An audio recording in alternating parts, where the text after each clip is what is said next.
30 times.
And stop.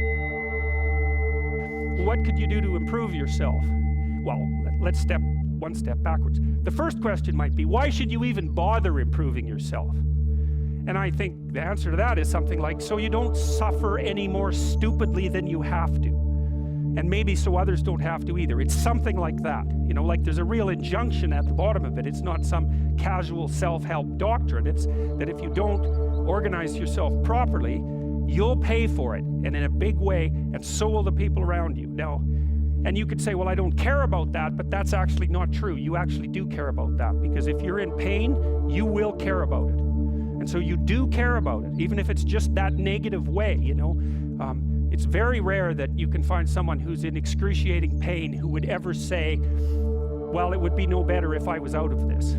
It's sort of, pain is one of those things that brings the idea that it would be better if it didn't exist along with it. It's incontrovertible. So you get your act together so that there isn't any more stupid pain around you than necessary. Well, so then the question might be, well, how would you go about getting your act together? And the answer to that, and this is a phenomenological idea too, it's something like, look around for something that bothers you and see if you can fix it.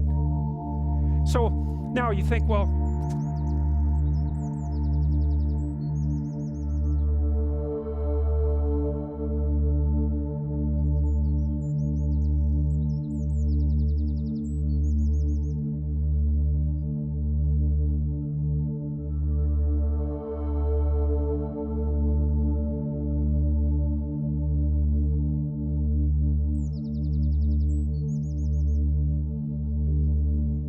when you feel the urge to breathe, you breathe in fully and keep it for 10-15 seconds.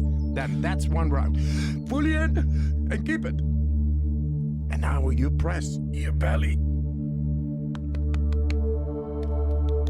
the neck, and then the head. And now you are able to tap into the brainstem.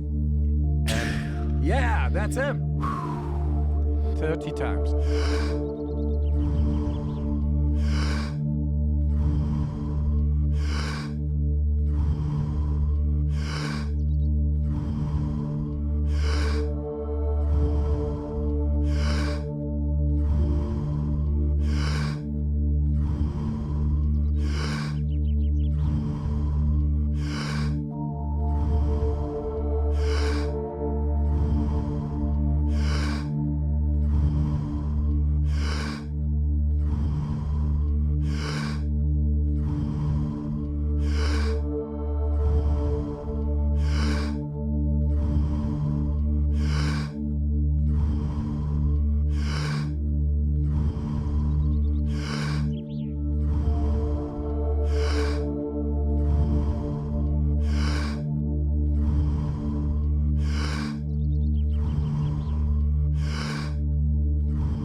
stop.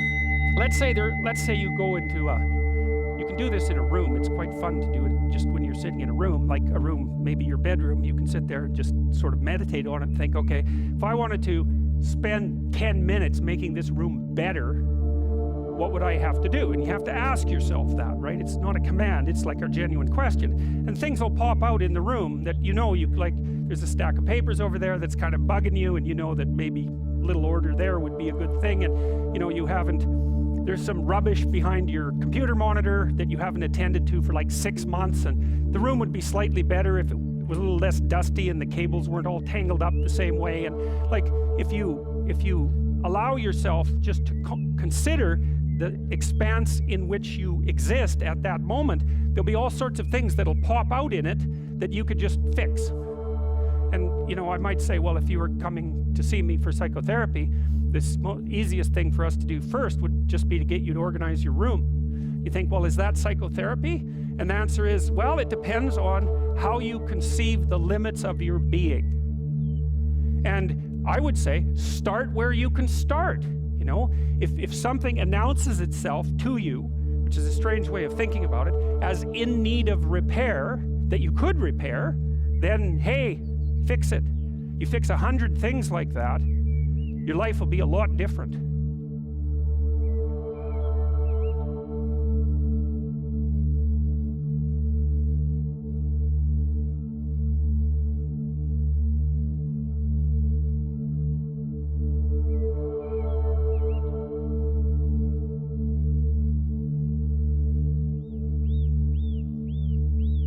When you feel the urge to breathe, you breathe in fully and keep it for 10-15 seconds. Then that's one round. Fully in and keep it. And now you press your belly, the neck, and then the head. And now you are able to tap into the brainstem. And yeah, that's him. 30 times.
Stop.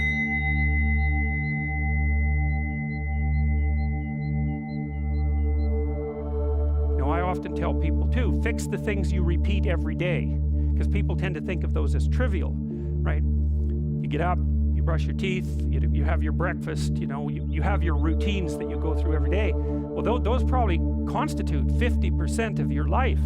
And people think, well, they're mundane, I don't need to pay attention to them. It's like, no, that's exactly wrong. The things you do every day, those are the most important things you do. Hands down. All you have to do is do the arithmetic. You figure it out right away. So 100 adjustments to your broader domain of being, and there's a lot less rubbish around, and a lot fewer traps for you to step into. And so that's in keeping with Jung's idea about erasing once you've got your mind and your emotions together, and once you're acting that out, then you can extend what you're willing to consider yourself and start fixing up the things that are part of your broader extent. Now, sometimes you don't know how to do that, so you might say, imagine you're walking down Bloor Street and There's this guy who's like alcoholic and schizophrenic and has been on the streets for 10 years. He sort of stumbled towards you and, you know, incoherently mutters something. That's a problem. And it would be good if you could fix it, but you haven't got a clue about how to fix that.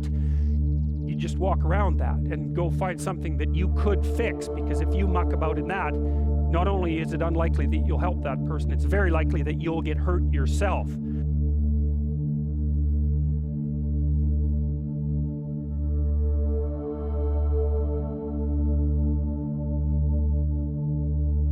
When you feel the urge to breathe, you breathe in fully and keep it for 10-15 seconds.